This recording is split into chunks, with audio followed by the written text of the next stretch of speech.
Hi, this is one of the Priest Brothers with Priest Brothers Lines. Today we're going to be looking at something that I haven't seen on YouTube at all. It's the Lionel Legacy Southern Pacific ALCO PAs. So let's take a look at this. So just a little real history on the ALCO PAs.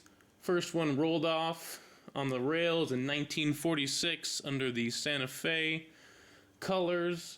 It wasn't long until Southern Pacific also bought them in their Daylight scheme.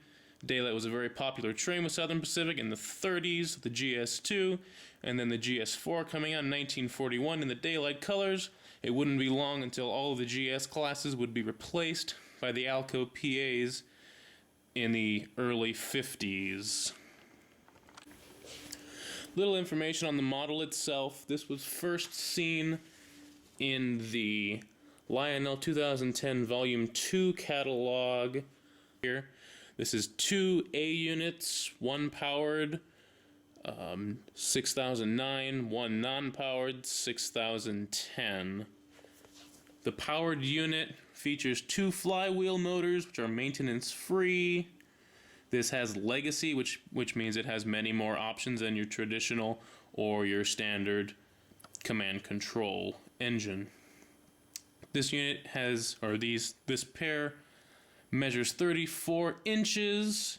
It has a minimum curve radius of 0.31, although I would recommend much larger. I'm using 0.72 and it looks decent. 0.31 would look very awkward, especially with such large trucks. So there's some general information about the pair that you see here. I'm going to look at the front A unit here, kind of break it down by sides. So if we look at the engine from the front here, you can see the beautiful Southern Pacific seal there on the front, very legible, very nice looking. Front electrocoupler there, you can see the MU hoses, the lit marker boards for train number 9.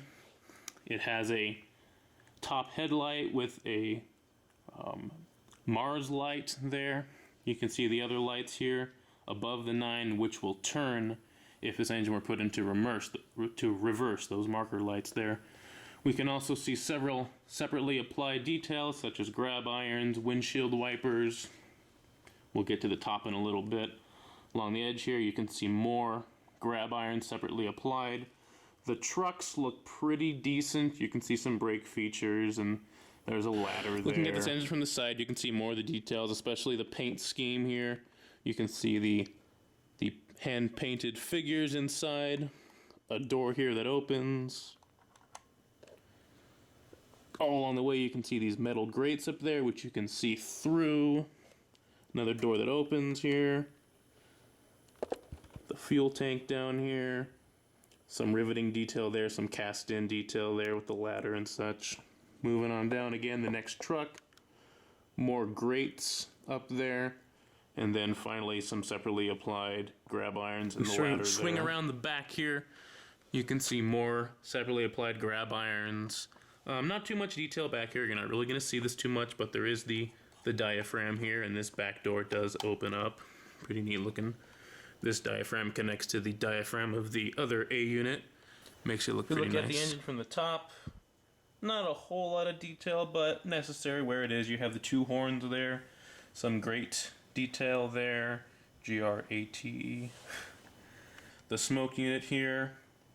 Operating smoke unit on the powered and the non-powered A units. So it's adjustable for Legacy. A lot of riveting detail here. There's the fan there, which moves, not during operation unfortunately, but if you blow into it, it does spin. And this is the section where the controls are accessible for Run Program, Odyssey. This engine has Odyssey 2, Legacy rail sounds, and you would just pop this up. Can I do it? Yeah, there we go. Pop it up like that, and everything's revealed there, nice and neat. And then just kind of pop it back. It can be kind of difficult, maybe the first few times you do it, but you got to kind of ease it in. You're not gonna break it. It's pretty well made. Just pop it back in. Hopefully. All right. So after much trial and error, finally got it back on, nice and neat, and it looks pretty nice with the added riveting detail here. Hides that it's even there. Good stuff. One thing I forgot to mention here is that this front door here actually opens. You can access the light and such.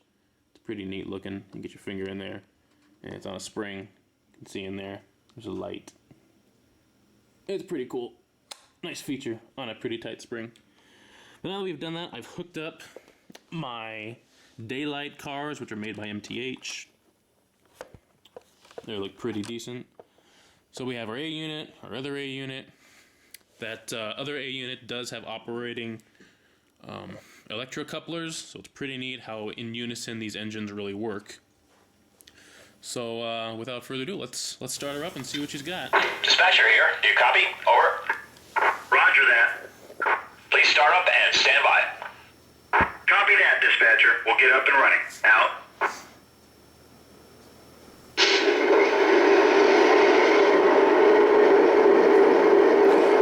Today our consist consists of 10 coaches made by MTH. This is the dispatcher. Please stand by. Over. Okay, let me know when I can move. Out.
Alright, so that's about it. I love this engine. This combination is beautiful. It completes one of the sets that I've always wanted.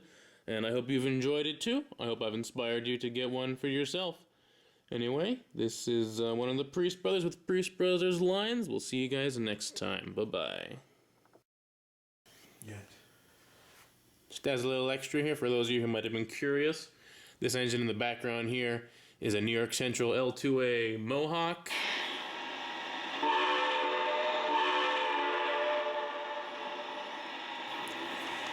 And this engine back here is a Southern Pacific AC-12 cab forward, one of my favorite engines. This is a model of the one that's in Sacramento, the only one remaining. Anyway, that's extra. Hope you enjoyed it.